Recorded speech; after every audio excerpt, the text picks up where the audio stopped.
Ok, Boker Tov. Boker Tov.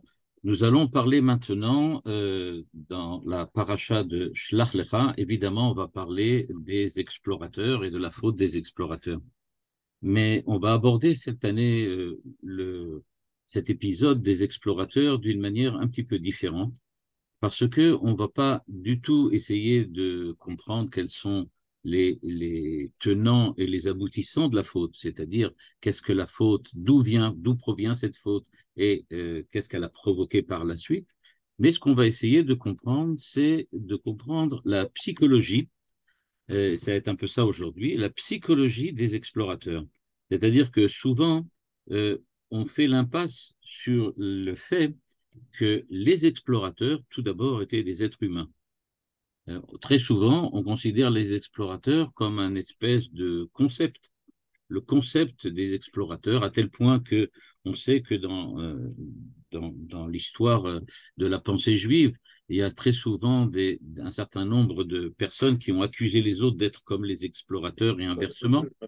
C'est-à-dire que ce qui se passe, c'est que on essaye de voir les explorateurs plutôt comme quelque chose qui serait symbolique, quelque chose qui serait un archétype, qui représenterait quelque chose de particulier ou une position particulière, que ce soit une position métaphysique, que ce soit une position religieuse.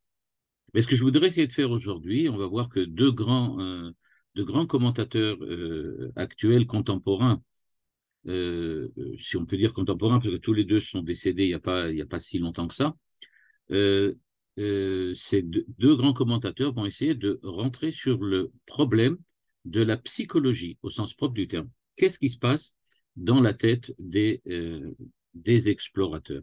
Et pour cela, vous allez le voir, je vais vous le montrer maintenant, il y a deux grands maîtres, donc comme je disais, actuels, c'est-à-dire d'une part euh, le rabbi de Lubavitch et d'autre part le Rav Yonatan Zaks.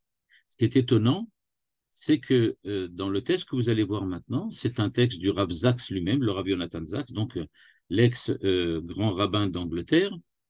Le Rav Zaks propose tout simplement d'expliciter ce qu'il a lu chez le rabbi de Lubavitch.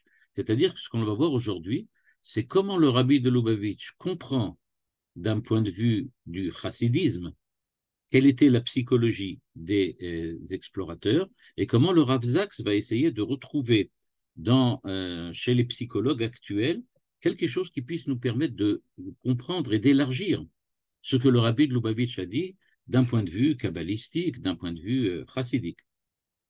Et donc, je vais commencer le texte tout de suite. Vous allez voir, c'est un texte un petit peu long, mais il est très facile à comprendre.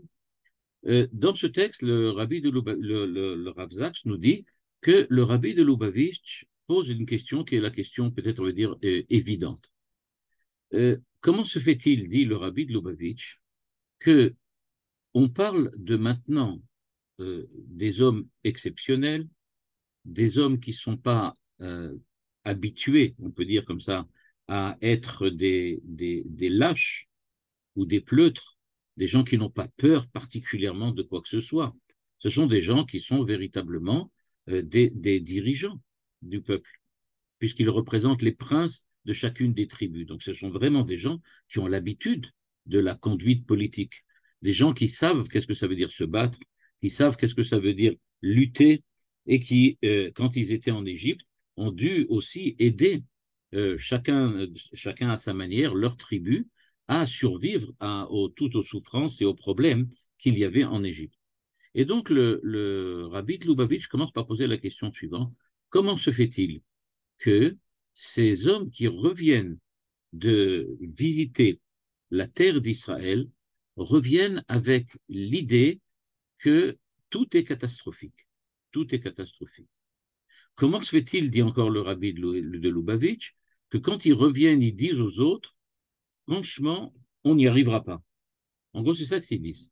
Ils viennent et ils disent, oui, c'est vrai, Dieu a dit que la terre est belle, c'est vrai. Il a dit qu'on va aller la conquérir, non, on n'y arrivera jamais. C'est impossible. Pourquoi?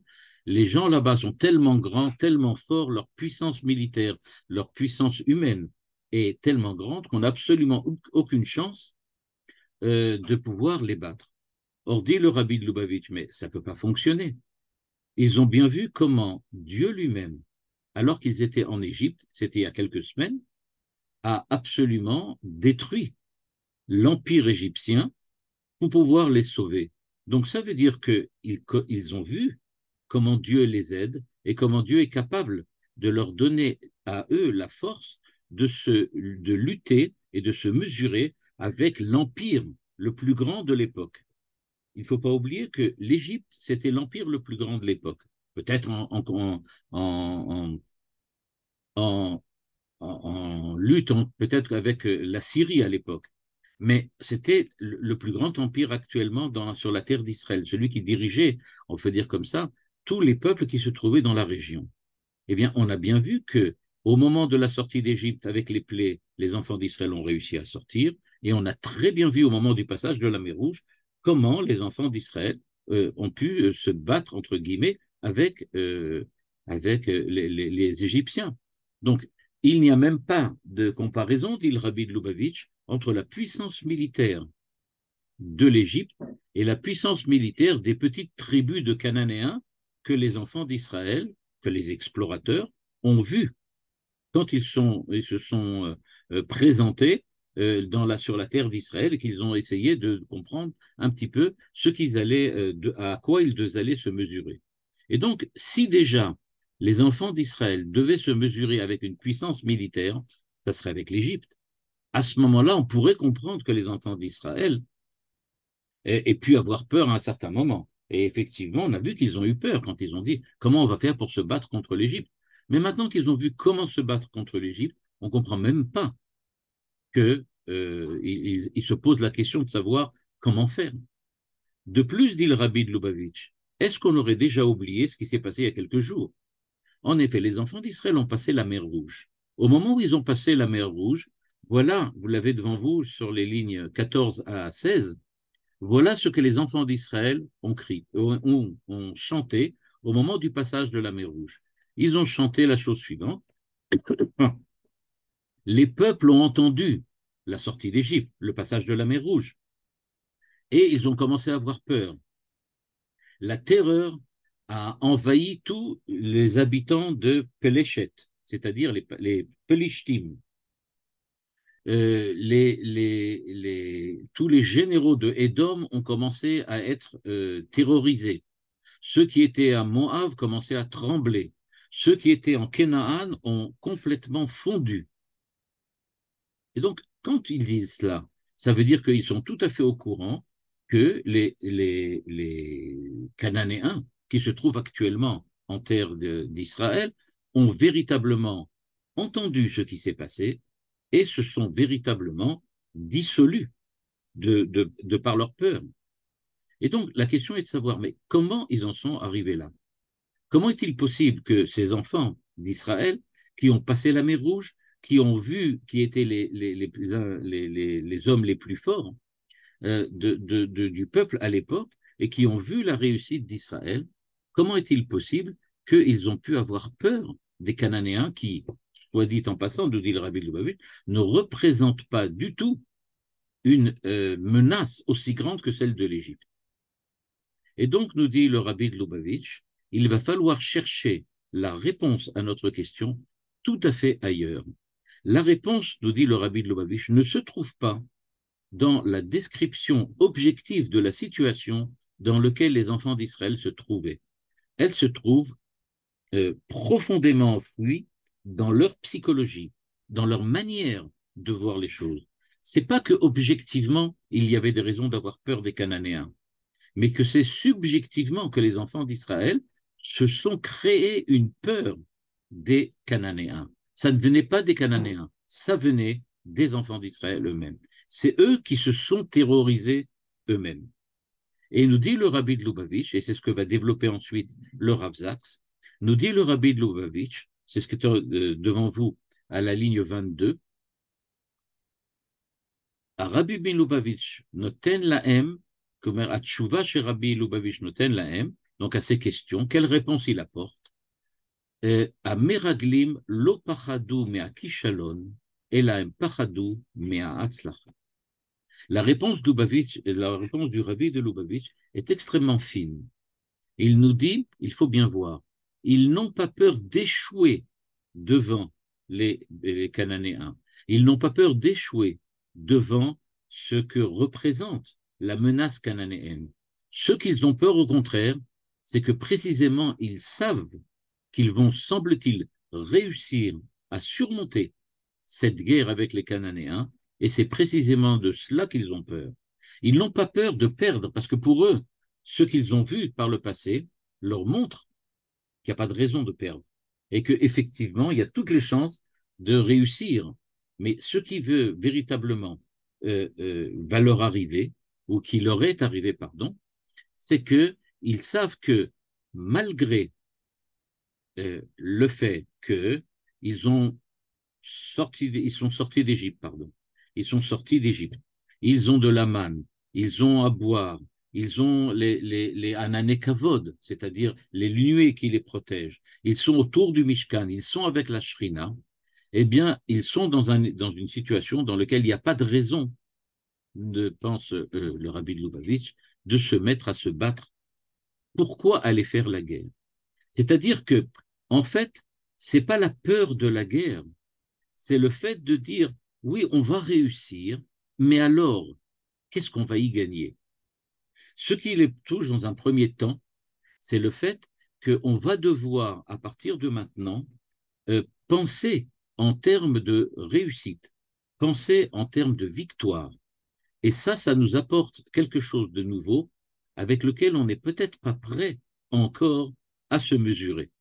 C'est-à-dire, nous dit le rabbi de Lubavitch, ce n'est pas le problème de se mesurer aux ennemis qui posait problème aux enfants d'Israël. C'est la difficulté de se mesurer avec la victoire et avec ses conséquences, avec la réussite et ce que cette réussite implique au niveau des enfants d'Israël. C'est-à-dire, nous dit ici le Rav Zatz, c'est devant vous de la ligne 28 à 33, il nous dit la chose suivante. Qu'est-ce qui se passe quand on va rentrer maintenant en terre d'Israël? Eh bien, on va devoir faire la guerre. On va devoir faire la guerre. Bah, ça, c'est pas amusant. C'est-à-dire qu'il y aura peut-être, ou plutôt sûrement, des gens qui vont se faire tuer. On va devoir donc construire une armée. Une fois qu'on sera rentré et qu'on aura une armée qui nous permettra de nous maintenir en vie sur cette terre d'Israël, eh bien, il va falloir créer une vie économique florissante pour qu'on puisse y vivre. Il va falloir donc travailler la terre, s'occuper de troupeaux. Il va falloir penser qu'est-ce qui se passe, nous dit le rabbi de Lubavitch, quand il n'y aura pas de pluie, etc., etc., etc. Et donc, dit-il, en fait, est-ce que vraiment c'est ça que nous voulons? Nous sommes ici dans le désert. Nous sommes, en fait, quelle est notre fonction en tant qu'être humain dans le désert? Notre fonction en tant qu'être humain dans le désert, nous dit le rabbi de Lubavitch, ce que pensaient les explorateurs, eh bien, c'est d'être autour du tabernacle, de prier Dieu, d'apporter des offrandes, de bénéficier de son aide et de sa présence, et de vivre une vie dans laquelle on n'a pas besoin de travailler, on n'a pas besoin de s'investir, il suffit tout simplement de recevoir de Dieu ce que Dieu est prêt à nous donner. Et donc, pourquoi véritablement aller et essayer de faire quelque chose de différent? C'est-à-dire ce que nous remarquons maintenant. Eh bien, ce qui se passe, c'est que les enfants d'Israël ont ce que l'on appelle à cette époque-là quelque chose qui va nous rappeler un autre épisode biblique, c'est l'épisode de Yona, le prophète Jonas. Et il se trouve qu'il y a ce que l'on appelle un complexe ou un syndrome de Jonas. De quoi s'agit-il? On va le voir tout de suite. Le complexe de Jonas ou le syndrome de Jonas, c'est quelque chose qui a été introduit par un sociologue et un psychologue qui s'appelait Abraham Maslow. Et il dit la chose suivante. En fait, ce qui s'est passé, c'est que Yona, on le demande à Yona d'apporter un message à la ville de Nineveh pour qu'elle fasse Shuvah. Et en fait, ce qui s'est passé, c'est que le Yona, devant l'ampleur de la tâche que Dieu lui demande, en fait, ce qu'il fait, c'est qu'il décide de s'enfuir. Au lieu d'aller, il refuse d'aller là-bas et il essaye de fuir euh, cette, euh, ce qui se passe. Mais pourquoi? On voit très bien par la suite qu'il a réussi. À partir du moment où Dieu l'a, où lui, il est parti sur le bateau, et qu'il est ensuite tombé dans l'eau et que le poisson l'a avalé, et puis ensuite l'a rejeté sur la côte près de la ville de Ninive, eh bien, on a vu que Jonas était tout à fait capable de réussir sa fonction, de réussir sa mission. Ce que Dieu lui a demandé de faire, il l'a fait de manière extrêmement brillante, au point que toute la ville a fait tchouva, s'est repentie, et que toute la ville est devenue a accepté d'être proche de Dieu, etc., etc. Donc, il l'a très bien fait. Alors, où se trouve le problème? Pourquoi a-t-il peur de réussir? On pourrait croire que c'est simplement la peur de l'échec, c'est-à-dire il a peur de perdre. Mais on voit bien qu'il est capable de le faire, puisque même dans des conditions extrêmement difficiles, de quelqu'un qui a passé je ne sais pas combien de temps à l'intérieur du poisson et qui ensuite est rejeté, en quelques heures, en quelques jours, ça y est, toute la ville est complètement transformée. Donc, visiblement, il avait toutes les capacités de réussir. Alors, pourquoi a-t-il eu peur? Eh bien, en fait, ce syndrome de ce qu'on appelle le syndrome de Jonas, c'était la peur de réussir. C'est-à-dire l'angoisse, on peut dire d'une certaine façon, qui l'empêche de réussir. Et pourquoi? Parce que c'est quelque chose d'extrêmement paradoxal. Et c'est ça qui a attrapé, on peut dire, qui a saisi les explorateurs eux aussi. Comme Jonas, ils avaient véritablement la volonté de réussir à tout prix. C'est très important à noter. Ils veulent absolument réussir. Ils sont partis. Imaginons maintenant, nous dit le Rav Zaks, imaginons en quoi consiste leur mission. Leur mission consiste à aller dans un pays ennemi. Ils sont un groupe de 11, donc très facilement repérables, et ils vont là-bas se déplacer parmi les peuples qui vivent là-bas en Canaan, afin de découvrir quels sont les moyens les plus simples ou les plus rapides pour conquérir ce territoire.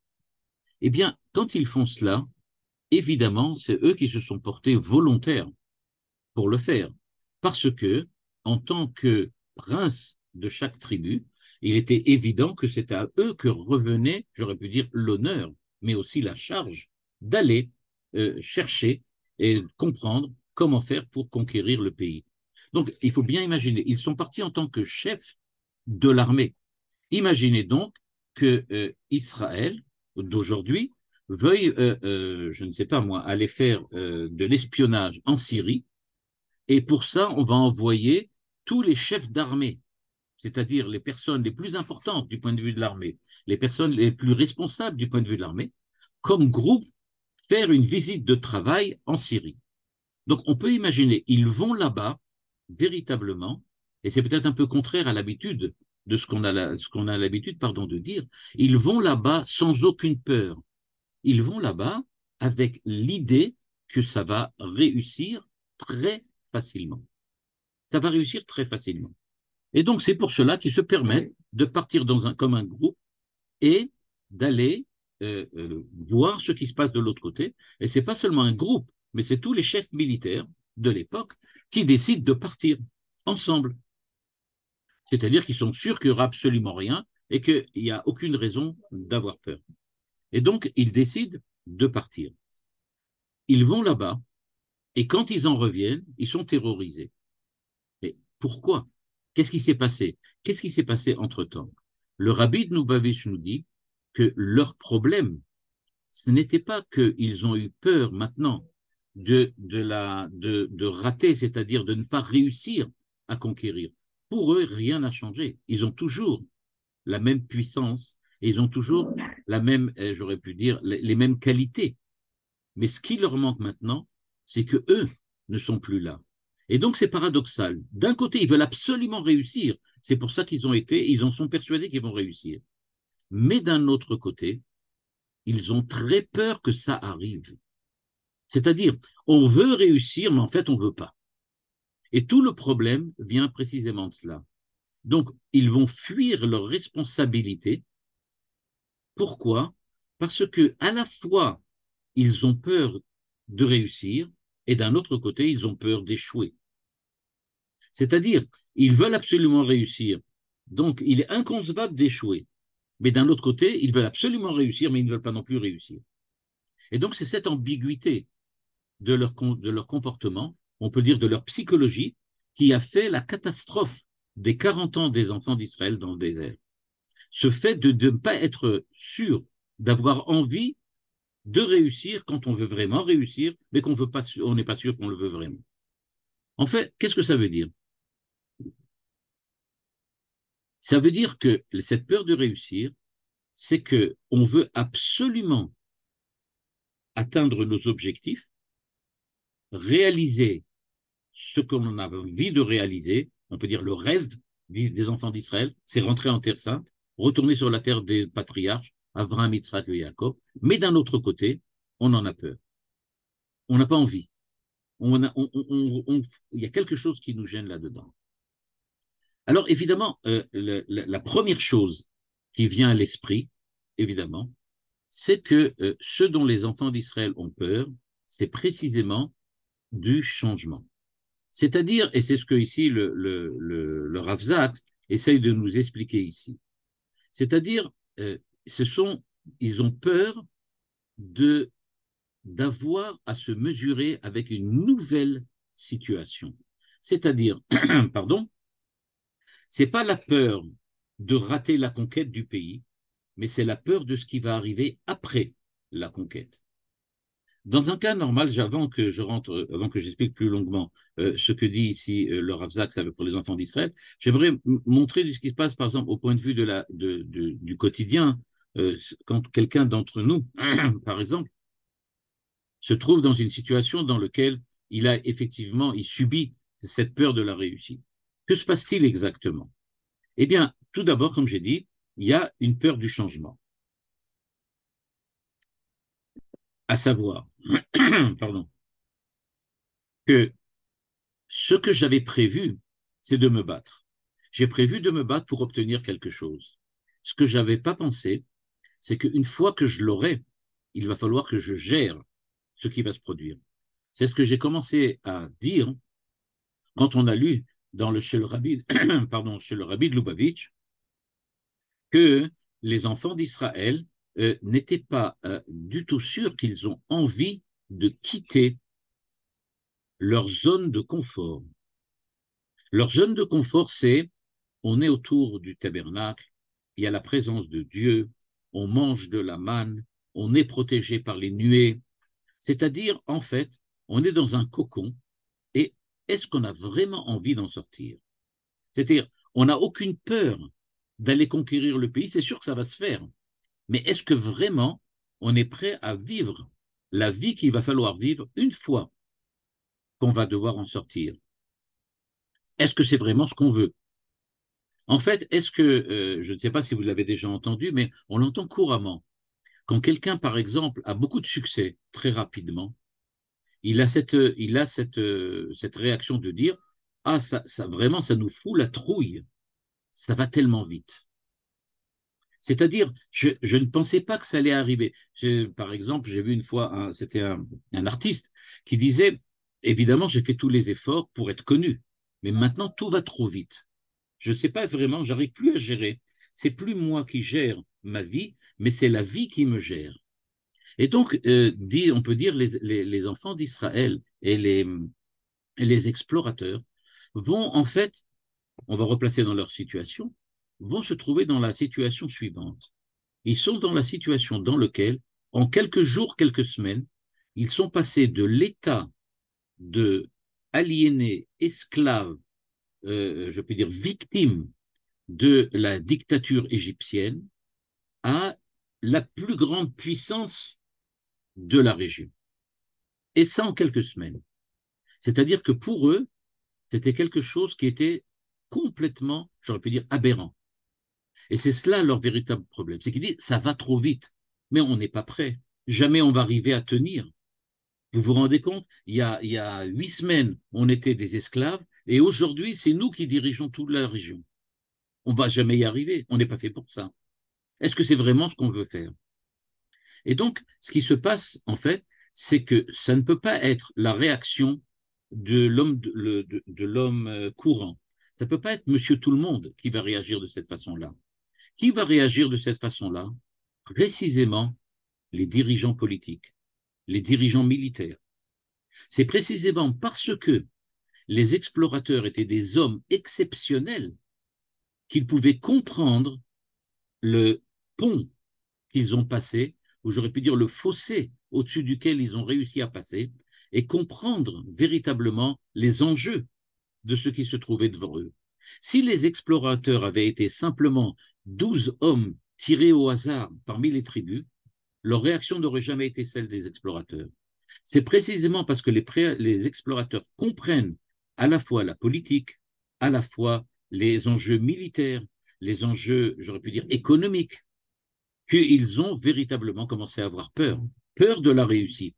C'est-à-dire qu'ils étaient tout à fait conscients de ce que ça allait demander.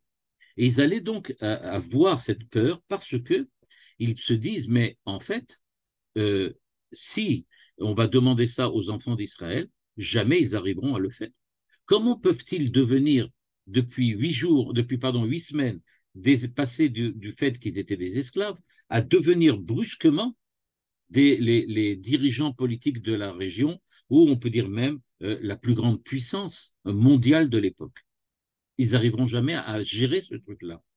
Et donc, on va se casser la figure. Et c'est à ce moment-là qu'arrive le deuxième niveau de cette peur de la réussite, c'est la peur de l'échec. La peur de l'échec. Pourquoi? On ne parle pas de l'échec dans la conquête. Il n'y avait pas de peur de l'échec, comme je l'expliquais tout à l'heure. C'est ce que nous explique le rabbi de Lubavitch. Non, ils n'ont pas peur de rater la conquête.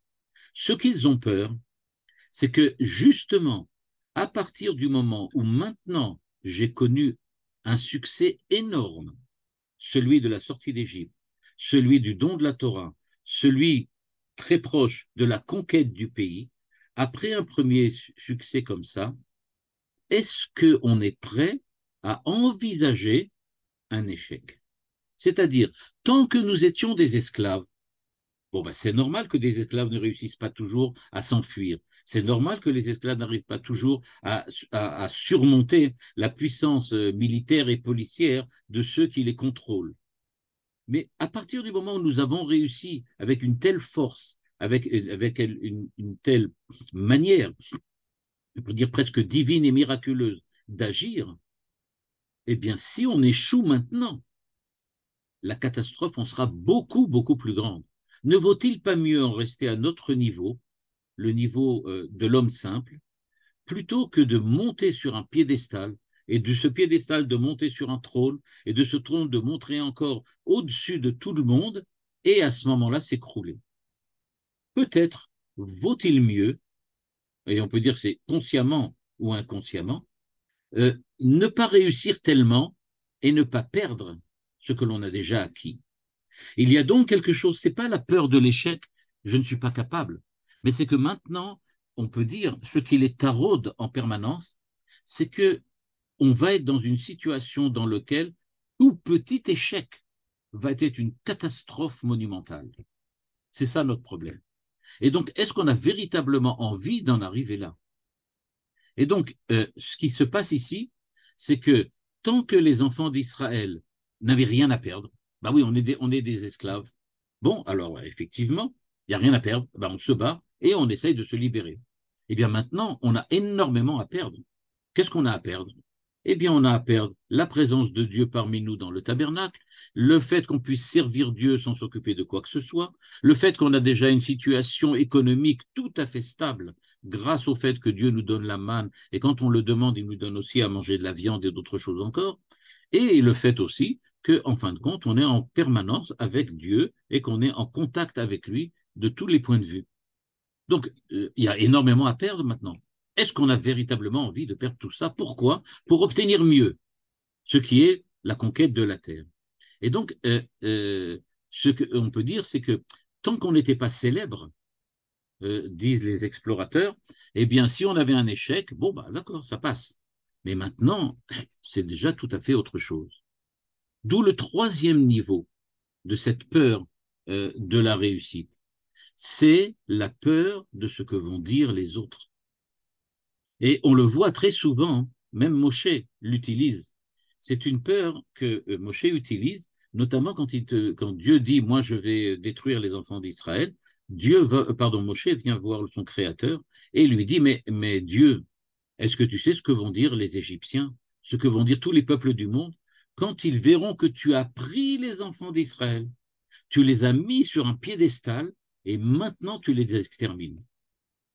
C'est-à-dire, il nous dit, tu te rends compte de ce que ce Chilul Hashem va devoir faire. Eh bien, les explorateurs ont exactement la même réaction dans l'autre sens. C'est-à-dire, ils disent, si jamais on réussit à conquérir le pays, mais qu'après ça, on n'arrive plus à gérer, ou qu'il y ait des problèmes, eh bien, à ce moment-là, ça va être la catastrophe. Et, conséquence de ça, qu'est-ce que vont dire les autres? C'est-à-dire que si jamais on est maintenant comme des gens qui réussissent, eh bien, on aura très souvent chaque échec, le regard de l'autre qui va nous juger en permanence. Peut-être faut-il aussi voir dans cette peur du regard de l'autre, de cette critique de l'autre, aussi le fait que le succès entraîne la critique. C'est-à-dire, et là on le retrouve notamment dans les Midrashim. Dans les Midrashim, on voit souvent que les Midrashim mettent en scène les nations venir voir Dieu, ou les anges de Dieu venir voir le Créateur pour lui dire, hé, comment se fait-il que tu donnes tellement de réussite aux enfants d'Israël, mais ils ne sont pas si bons que ça. Regarde, ils ne sont pas mieux que les Égyptiens, ils ne sont pas mieux que les Cananéens, ils ont fait aussi des choses terribles. Donc, ce que l'on voit, c'est que cette peur-là, elle aussi, elle est présente. La présence de cette peur qui incite, on peut dire, les enfants d'Israël à faire marche arrière parce que je ne me sens pas la force d'être au-delà de toute critique. Je ne suis pas capable. Je vais sûrement faire des erreurs et donc je vais être jugé et donc je vais être puni. Alors je préfère en rester là où je suis, je préfère en rester là où je suis arrivé avec ce que j'ai maintenant, dans lequel les critiques ne seront pas grandes parce que la réussite n'est pas grande. Et donc que l'on voit ces trois niveaux de cette peur de la réussite. D'une part, j'ai évidemment peur du changement. Je vais rentrer en Israël, il faut tout changer. Est-ce que vraiment j'en ai envie? Et ensuite, après un tel succès, le premier échec sera une véritable catastrophe. Le premier échec sera pratiquement fatal. On ne s'en remettra pas. Parce qu'on a tellement l'habitude de réussir qu'une fois qu'on aura eu un échec, on n'aura plus la force de continuer. Et enfin, comment peut-on se mesurer à toutes les critiques légitimes qu'on va devoir subir à partir de maintenant?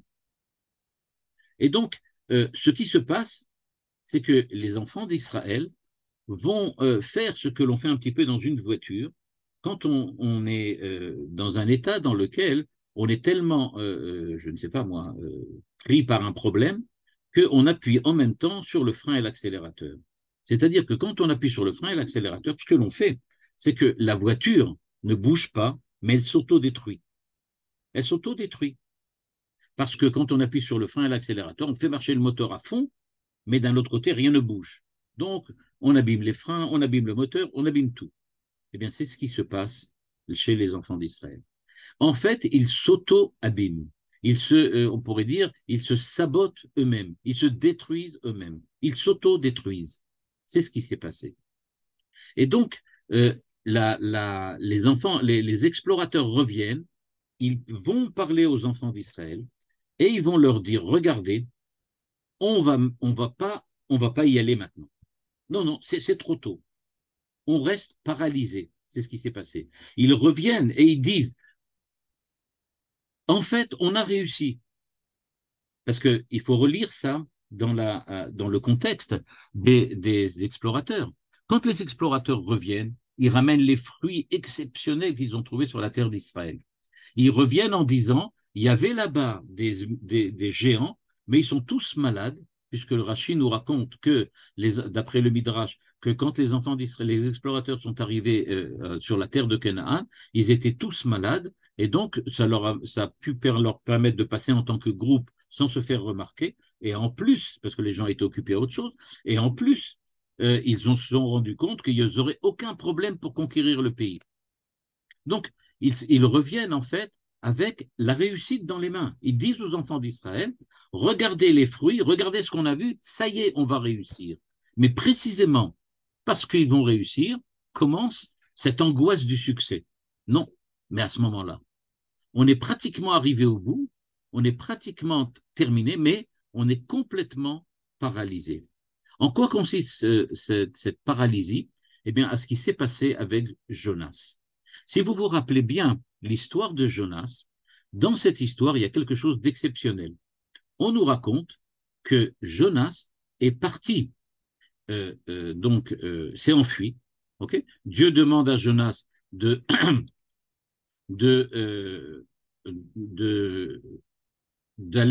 et de demander aux enfants d'Israël, de demander aux gens de Ninive de faire Teshuvah, et en réponse à ce que fait, à ce qu'on lui demande, que fait Yona? Il s'enfuit. Je vais vous montrer les versets, les premiers versets de Yona, et vous allez voir quelque chose d'exceptionnel. Voilà, je vais vous montrer le verset, pardon. Voilà. Vous les avez devant vous, je suppose, maintenant. Je vois si on peut peut-être agrandir ça. Non, je vois pas très bien comment. Bon, j'espère que vous le voyez suffisamment, sinon j'essaie d'agrandir. Voilà ce que nous dit le truc. Vaïdaber Hashem, vaïdvar Hashem Eliona ben Amitai Limor, kum lech el Ninve. Va Ninve et dis-leur de faire tchouva. Nous dit le verset. Vayakom Yona livroar tarshisha milifne Hashem.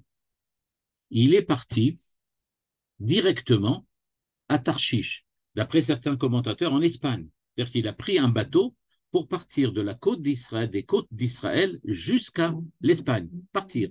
On lui avait demandé d'aller plutôt vers le nord, vers la Turquie là-bas. Mais ce n'est pas par là-bas qu'il va. Il va vers l'Espagne. Et regardez bien les termes que la Torah utilise. Premier terme, Vayered Yafo Vayimtsa Onia. Il est descendu jusqu'à Yafo, c'est-à-dire qu'il est parti de là où il était, dans la région, semble-t-il, peut-être de Jérusalem ou de Shrem, en tout cas quelque part qui est plus élevé, et il est descendu vers Yafo. Il a cherché un bateau qui va à Tarshish. Ensuite, Vayered ba lavo imaem. Il est descendu dans le bateau, pour aller à Tarshish. Après qu'il soit parti avec le bateau, donc ce que je veux bien insister, il est descendu à Yafo, il est descendu dans le bateau.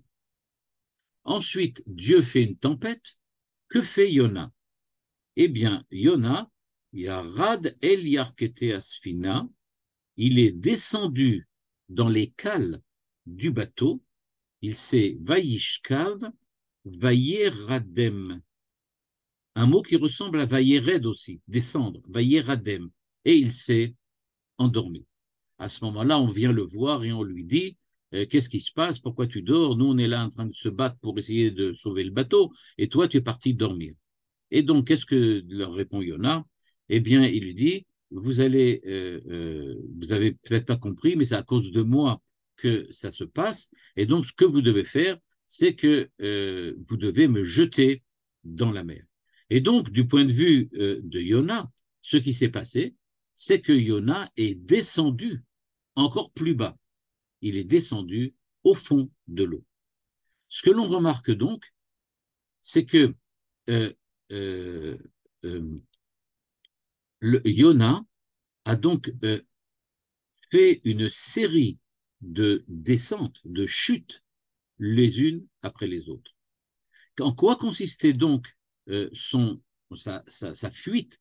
Sa fuite, ça consiste à tout le temps descendre, tout le temps aller de plus en plus bas. Et en allant de plus en plus bas que véritablement, on peut dire qu'il y a cette espèce d'auto-sabotage, d'autodestruction de Yona. Yona cherche à s'auto-détruire. Il descend, et il descend, et il descend, et il descend. Il arrive jusqu'au plus bas le plus possible à être à l'intérieur de l'estomac d'un poisson. Et donc, c'est cette autodestruction qui fait que Yona essaye de s'enfuir. Et pourquoi Yona essaye de s'enfuir? Parce qu'en fait, d'un certain point de vue, il a peur de réussir. Mais qu'est-ce que ça veut dire qu'il a peur de réussir? C'est pas qu'il ne pense pas, mais il se dit, même si je réussis, c'est pas mérité. Même si je réussis, ben en fait, j'aurais trompé tout le monde parce que c'est pas moi. Je suis pas capable de faire un truc pareil. C'est sûrement Dieu qui a demandé. Et puis, quand on va me démasquer, on se rendra bien compte que je vaux absolument rien, que je suis quelqu'un qui n'a pas de valeur. Et donc, en fait, tout le monde saura bien que c'est pas moi qui ai réussi, mais c'est Dieu. Donc, la honte avec laquelle je vais me retrouver. Au départ, tout le monde croyait que c'était moi qui a provoqué le repentir des gens de Ninive. En fin de compte, ça va être Dieu. Donc, en fait, la fuite de Yona, c'est véritablement cette fuite de quelqu'un qui se considère en fait comme un imposteur. Et comme il se considère comme un imposteur, il dit, eh ben, je ne peux pas, je ne peux pas continuer à faire ce que je fais, et c'est pour ça que je vais être obligé de m'enfuir, de ne pas me mesurer avec ce problème. Dans le texte maintenant auquel on va revenir, eh bien, nous dit le Rav Zaks la chose suivante à la ligne 2.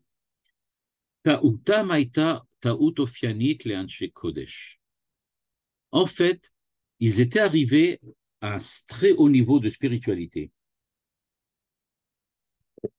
Et le fait qu'ils soient arrivés à un très haut niveau de spiritualité a fait qu'ils n'avaient absolument pas envie de perdre les acquis de la sortie d'Égypte. Et donc, nous dit-il, kol betzilo shelael. Ils voulaient rester à côté de Dieu, près de Dieu. C'est un succès. On a réussi enfin à faire quelque chose.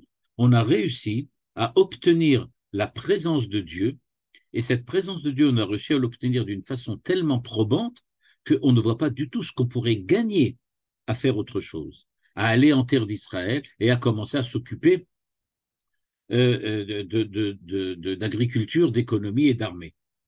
Non, c'est pas ça ce qu'on veut faire. On veut en fait véritablement rester là où on en est avec tout ce qu'on a véritablement obtenu.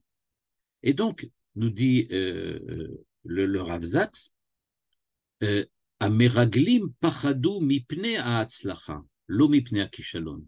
Ils avaient peur de la réussite, pas de l'échec. Qu'est-ce qu'ils disaient? Ma ha'avoda azot lanu. Avodat horadat השכינה אל עולם העשייה, אם אפשר לעשות תחת כנפי השכינה במדבר נטול הממשיות. Et donc ils ont dit, en fait, ça ne nous apportera rien. En fait, ce n'est pas une véritable réussite qu'on va faire, c'est mieux ce qu'on avait avant. C'est un petit peu comme quelqu'un qui, jusqu'à présent, avait un vélo et il a commencé à prendre des cours de conduite. Et maintenant, le lendemain, le dimanche matin, il va devoir se lever et aller passer le test de conduite. Au moment où il va passer le test de conduite, il commence à se dire, mais oui, mais à quoi ça va servir? Je vais avoir une voiture, mais à ce moment-là, il faut payer l'assurance, il faut payer l'essence, il y a des bouchons avec le vélo, je n'aurai jamais tout ça. Au fond, c'est une erreur. Restons-en là où on en est. Pour me déplacer, le vélo, c'est véritablement la seule manière véridique, on peut dire comme ça, pour se déplacer. Et donc, nous dit le rabbi de Lubavitch, c'est la faute de quelqu'un qui a réussi quelque chose, mais qui ne veut pas réussir plus. Il a peur du changement parce qu'il se dit, en fait, je ne vois que les défauts de cette réussite. C'est vrai que toute réussite comporte avec elle un certain nombre de dangers, comme on l'a vu. Le danger de la critique, le danger d'échouer, alors qu'on est déjà à un niveau encore beaucoup plus élevé. Mais il dit tout cela, et surtout, on l'a vu, le défaut du changement. Donc, nous dit le rabbi de Lubavitch, c'est de ça dont ils avaient peur. Et donc, étant donné qu'ils avaient peur de cela, eh bien, ils sont rentrés dans une espèce de processus autodestructif, une espèce de peur, de paralysie qui véritablement les a entraînés sur le chemin de l'échec total maintenant. C'est-à-dire, eux, ce dont ils ont peur, c'est un échec dans le futur. Ils se projettent dans le futur. Et ils disent, dans le futur, on va en arriver là, on va faire ci, on risque ça. Mais en fait, c'est déjà dans le présent qu'ils ont perdu. Et c'est dans le présent qu'ils se sont autodétruits. Ce que fait cette peur, et c'est en cela, nous dit le Rabbi de Lubavitch et le Rav Zaks qui le cite, l'énorme faute des explorateurs, c'est que c'est la faute de celui qui, au lieu de se mesurer avec le présent, se projette dans le futur et se devient paralysé au présent. Il y a comme une espèce d'accélération de l'histoire d'Israël qui s'est produite entre le moment de la sortie d'Égypte où Moshe est intervenu jusqu'au moment où il se trouve devant la frontière de la terre de Canaan et qui sont prêts maintenant à rentrer. Tout ça, ça s'est produit en quelques semaines, alors qu'ils vivaient depuis 210 ans un esclavagisme terrible. Donc, brusquement, tout a changé. Eh bien, c'est cette accélération des événements, ce changement brusque pour eux qui a véritablement entraîné cette paralysie et cette autodestruction. Et donc, ce que vont choisir les explorateurs, c'est d'être paralysés dans le présent, d'arrêter le présent. En fait, c'est en prétextant les problèmes et les dangers de l'avenir qu'ils refusent de surmonter ceux du présent. Et c'est ça la véritable faute des explorateurs. La véritable faute des explorateurs, c'est d'effacer le présent au profit d'un futur indécis. Et donc, ce que les enfants d'Israël, en fait, créent autour d'eux, ils créent véritablement un échec au présent à cause de la peur d'un échec au futur. Parce que cet échec du futur proviendrait grâce à la réussite du futur. Et donc, nous dit le Rav Zaks, si on regarde bien ce que les enfants d'Israël ont fait, eh bien, on va remarquer que c'est quelque chose qui va véritablement nous pousser euh, jusqu'au bout de nos limites. Très souvent, nous dit le Rav Zaks, on se trouve dans des situations dans lesquelles on a à réagir. Et si on réagit sur le moment, comme il le faut, comme on a la possibilité et comme on en a la capacité, alors on surmonte les problèmes avec quelquefois avec des pertes, mais on arrive à s'en sortir. Par contre, si on se projette en avant, eh bien c'est la peur de la réussite qui nous fait véritablement trembler. Il y a une idée équivalente que je voulais montrer aussi, que l'on retrouve chez le Rav Kook. Chez le Rav Kook, il explique que il y a chez les enfants d'Israël un problème. Pour pouvoir réussir véritablement en Israël, il faut être quelqu'un d'exceptionnel. C'est cela ce que les explorateurs ont découvert en faisant leur espionnage. Ils ont découvert qu'en Israël, il y a Anshe Midot Anakiim. Il faut être des gens d'exception pour vivre en Israël.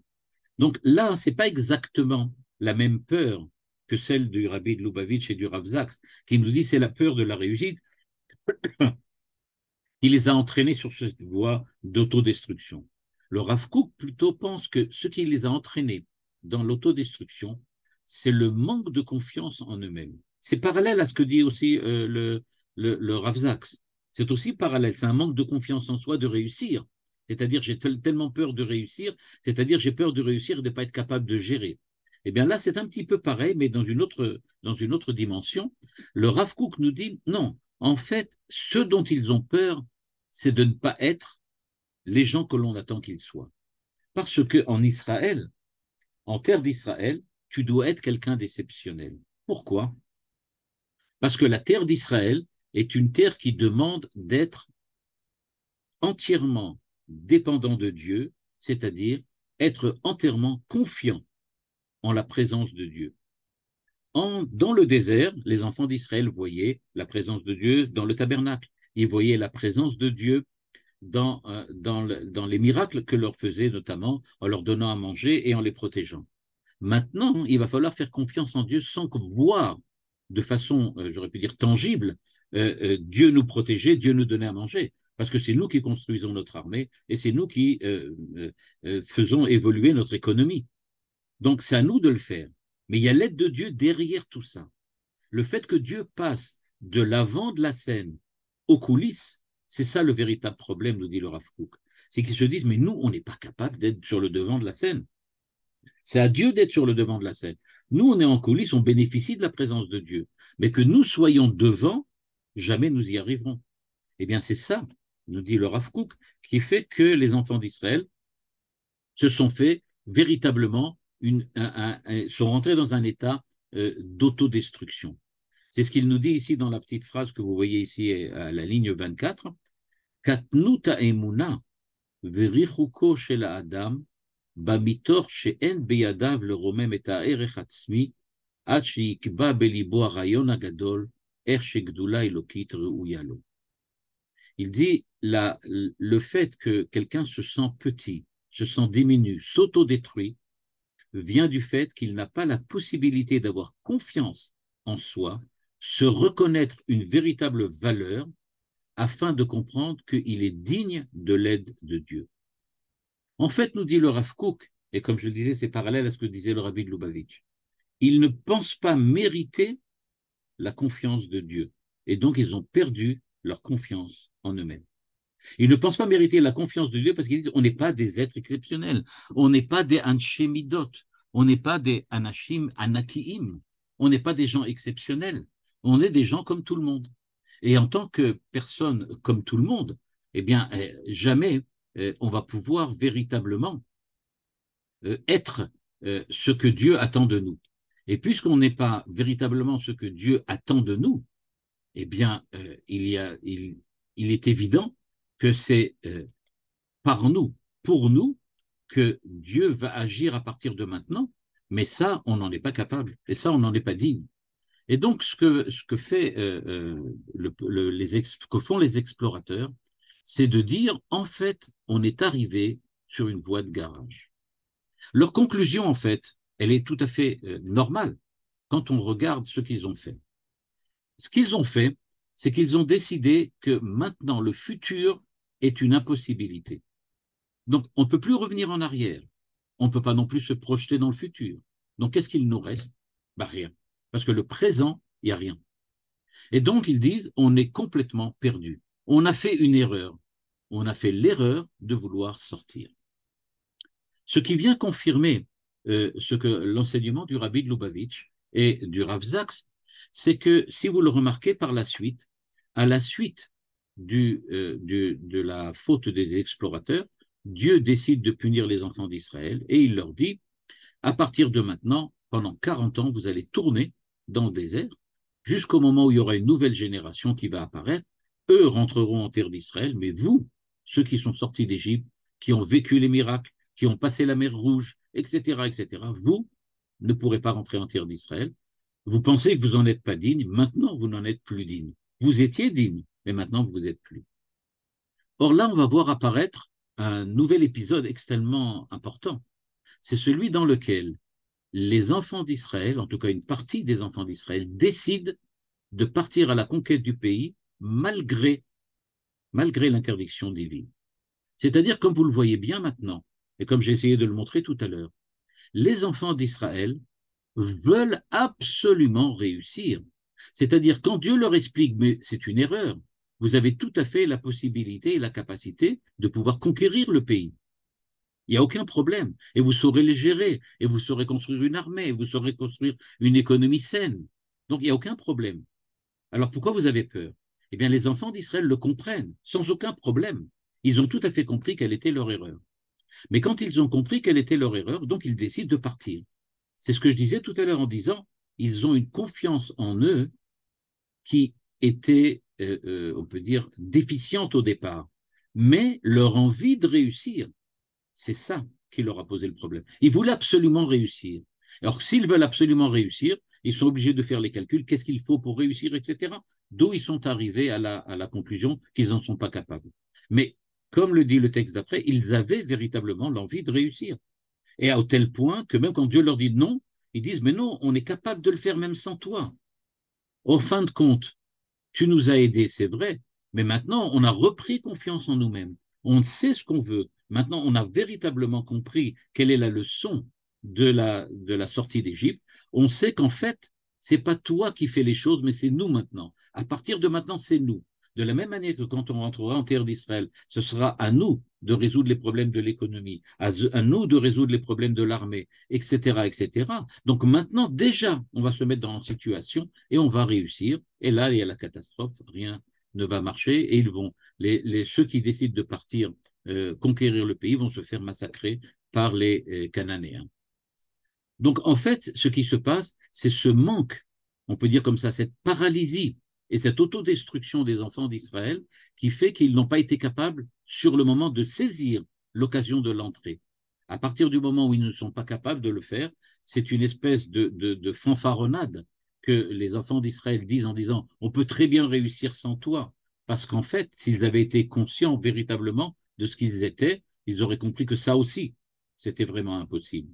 Et donc, avec l'aide de Dieu, c'était très certainement possible, il n'y avait aucune raison de le craindre. Ensuite, ils auraient réussi par leur propre force et avec l'aide de Dieu à gérer le pays de façon correcte.